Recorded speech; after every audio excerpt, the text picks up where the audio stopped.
नमस्कार, मैं प्राची। आप देख रहे हैं इंडिया जंक्शन। जौनपुर में चुनाव दिलचस्प हो चुका है। पहले तो श्रीकला चुनावी मैदान में उतरती हैं, उसके बाद अपना पर्चा वापस ले लेती हैं। उसके बाद धनंजय सिंह का जेल से छूटना और राज्यसभा में वोटिंग के दौरान महाराजी प्रजापति का क्रॉस वोटिंग में हिस्सा लेना। आखिर इन तीनों ही प्रकरण में क्या कुछ कॉमन है?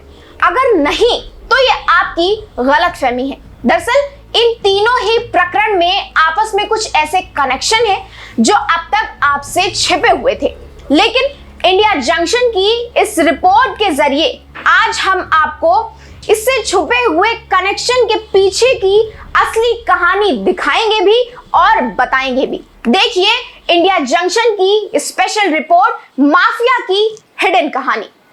इस लोकसभा चुनाव में जौनपुर की धरती पर चुनाव बड़ा दिलचस्प होता जा रहा है।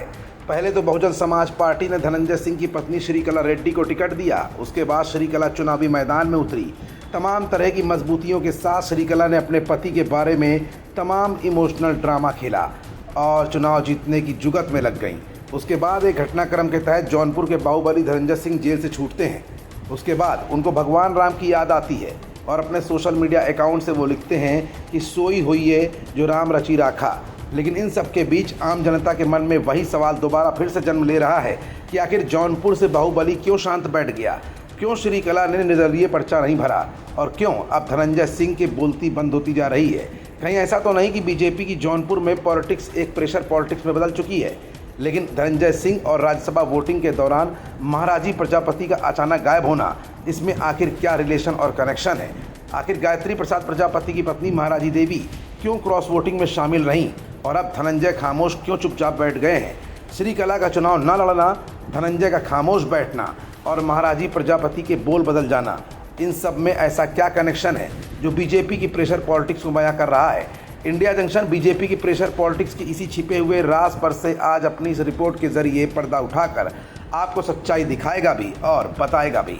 दरअसल खनन घोटाले के आरोपी पूर्व मंत्री गायत्री प्रसाद प्रजापति की बेशकीमती संपत्ति बाहुबली पूर्व सांसद धनंजय सिंह की पत्नी श्रीकला रेड्डी को बेचने के मामले में मनी लॉन्ड्रिंग का आरोप लगाया गया है। इसकी शिकायत ईडी और लोकायुक्त संगठन से की गई है। इस संपत्ति को गायत्री की कंपनी MGA कोलोनाइजर्स की ओर से सुल्तानपुर निवासी रमेश कुमार ने 17 अगस्त 2016 को कैंट के थिमैया रोड निवासी VC मिश्रा और मृणालिनी पांडे से खरीदा था। बता दें कि VC मिश्रा कांग्रेस के एक वरिष्ठ नेता के करीबी रिश्तेदार हैं। इसके बाद कंपनी ने भूखंड पर आलीशान भवन का निर्माण कराया और फिर धनंजय सिंह की पत्नी श्रीकला रेड्डी को बेच दिया।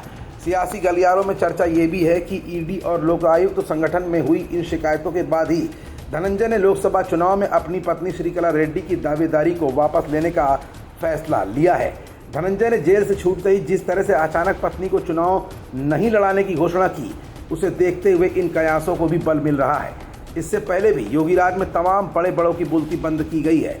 ईडी ने अब तक खनन घोटाले में गायत्री प्रसाद प्रजापति, उनके करीबी रिश्तेदारों, कंपनियों की 50 करोड़ 37 लाख रुपए की संपत्तियों को जब्त किया है, जिनकी वर्तमान बाजारू कीमत 150 करोड़ रुपए से भी ज़्यादा है।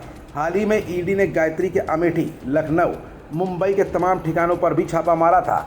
इस दौरान उनकी करीबी महिला मित्र गुड्डा देवी के आवास से 65 लाख रुपए की नकदी भी मिली थी। साथ ही तमाम बेनामी संपत्तियों के दस्तावेज भी बरामद किए गए थे। ईडी करीब आधा दर्जन से अधिक कंपनियों की संपत्तियों और बैंक खातों को भी जब्त कर चुका है। इलेक्शन से ठीक पहले धनंजय सिंह का खामोश बैठना और बाहुबल कहां गायब हो गया, अब इस रिपोर्ट को देखने के बाद शायद आपको ये बताने की ज़रूरत बिल्कुल भी नहीं रह गई होगी, क्योंकि ईडी का शिकंजा धनंजय पर कसने की संभावनाओं के बीच अब धनंजय का खामोश बैठना ही प्रेशर पॉलिटिक्स को बयां कर रहा है। खबरों से जुड़े रहने के लिए सब्सक्राइब करें हमारा चैनल इंडिया जंक्शन।